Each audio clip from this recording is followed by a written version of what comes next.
Hello students, How are you? welcome back to Economics online class. I hope you are all safe and fine at home. already I have completed economics lesson 1 and give the question answer also. Did you all learn? Okay, yes. So please students study well. So next today we can learn about economics unit 2 employment in India and Tamil Nadu.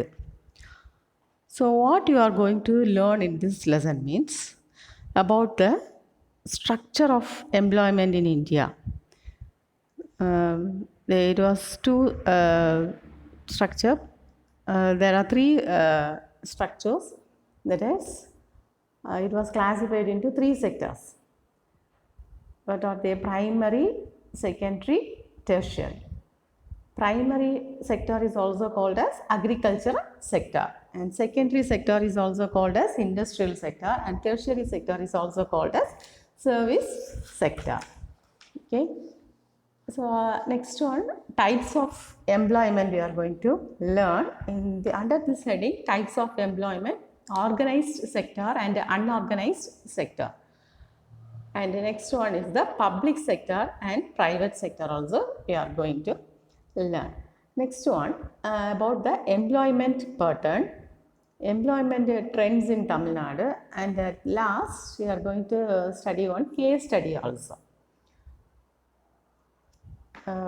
So in this lesson about this, first we all know what is our basic need. So every human being need food. Food is our basic need. Not only food, cloth and shelter.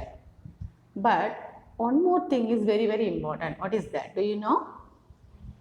At the present world, we need employment.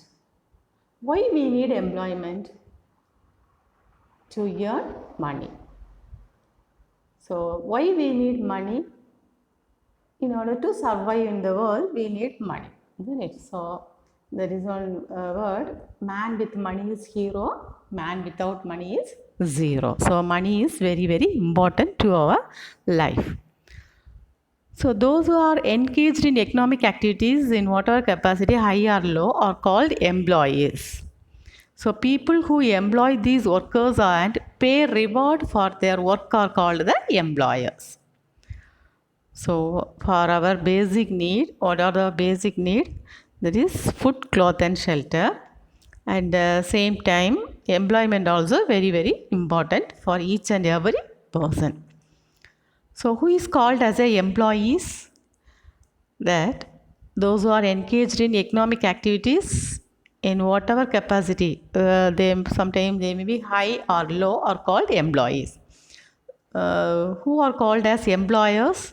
People who employ these workers and pay reward for their work are called the employers. Okay. so next, this labor force of an economy is the number of people in the country who work and also capable of working. So this is also very important. There is one question they ask.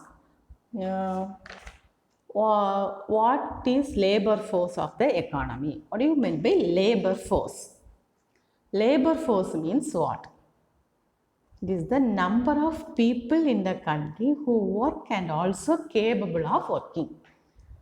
So you all know commonly which are the persons are capable for working. That means 15 to 60 years, isn't it? Below 15 years means they are not much capable, and also above 60 years also one person is not able to work. So who are the capable person for working means 15 to 60 years. Okay. So what do you know about this labor force? Labor force of the economy is the number of people in the country who work and also capable of working. That person is called as a labor force. So from 15 to 60 years are called as the workers, isn't it? So person who are less than 15 years are considered as children. Okay. So there is another question: why are children and old age are not considered for computation of workforce? So you all know less than 15 years they are considered as children, and persons who are considered as cross 60 years of age are excluded as they are not physically fit to undertake productive occupation. If larger percentage of population is accounted by children and old age person, then the progress of the country would be very slow as the working force is very small. So for example, if you take one country, if there is more children and more old age means there will be working force will be small, will be less. For the people that working people will be less. So person who are less than 15 years are considered as children, and person who have crossed 60 years of age are excluded as they are not physically fit to undertake productive occupation. So if larger percentage of population is accounted by children and old age persons, then the progress of the country would be very slow as the working force is very small. So besides the small working force will have to maintain larger non-working force for feeding out of the small national product. So if the country want to develop means what you want to need more employment opportunities in it. So more workers they need. Next one is the employment structure in India. Employment structure in India. What was the structure of employment in India? So this economy is classified into three sectors. You all know, you have learned in the lower class also. What are the three sectors? That is the primary sector, secondary sector and tertiary sector. So the primary sector is also called as agriculture sector, and secondary sector is also called as industrial sector, and tertiary sector is also called as service sector. Okay. So the nature of employment in India is multidimensional. What do you mean by multidimensional? That means not only one job or two jobs, there are many jobs are there in India. So some persons will get employment throughout the year. Some others will get employed only for few months in a year. So it will be in multi-dimensional nature. So the economy is classified into three sectors, that is primary or agriculture sector, secondary or industrial sector, and tertiary or service sectors. Okay. So primary sector, what are the basic productions of primary sector? Agriculture, forestry, mining, fishery. And at the same time, secondary sector, production of goods industry. And tertiary sector is also called as the service sector. So this is the employment structure. The structure of employment denotes the number of workers engaged in different sectors of economy. That means, what are the different sectors? Primary sector, secondary sector, and tertiary sector. So, though the occupational pattern varies from one country to another country, it can be found in developing country like India that a large workforce will be engaged in primary sector. Mostly, like our country India, among these three sectors, which sector has more means the primary sector, while a small proportion in secondary and tertiary sector. Whereas in well-developed countries, the proportion of workforce engaged in agriculture will be very small, and a majority of labor force will be in the industrial and tertiary sector. Okay, so like our India, which sector will be more? In which sector more workers will be engaged? Our India is an agricultural country. We all know, isn't it? Agriculture is the backbone of India. So in India, the large workforce will be engaged in primary sectors, while a small proportion in other two sectors. Which are the other two sectors? That is the secondary and tertiary sectors. At the same time, in well-developed countries, how it will be? They are opposite of this. That means both this secondary sector and tertiary sector, more people will be working. At the same time, in the primary sector, there will be less proportion of people will be working. Okay. Employment has always featured as an important element of development policy in India. So in 1972 to 73, how much average rate was increased means only 2%. Okay, the employment growth has increased at an average rate of 2% during the past 4 decades since 1972 to 1973. So once again we can recall employment in India and Tamil Nadu. So what we have learned in this means employment structure in India, organized and unorganized sector, public sector and private sector, understanding employment pattern, and also one case study is there. So which are the basic needs? Food, shelter and cloth. Among this, not only this, one more essential things we need, that is the employment.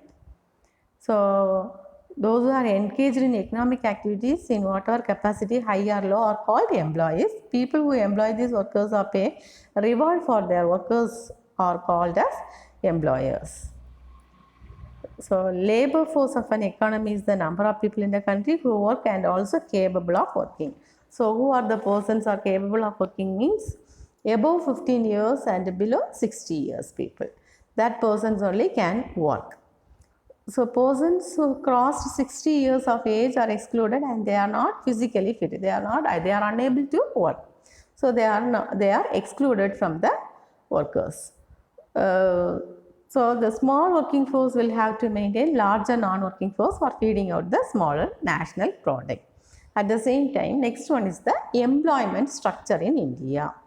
So the economy is classified into 3 sectors, isn't it? Which are the 3 sectors? That is the primary sector, secondary sector and tertiary sector. So what is the another name for this primary sector? Primary sector is also called as agricultural sector, and secondary sector is also called as industrial sector, and the tertiary sector is also called as service sector. So whether all will get all the opportunity, all employment? No. So this nature of employment in India is a multi-dimensional in nature. How it is a multi-dimensional means some will get employment throughout the year.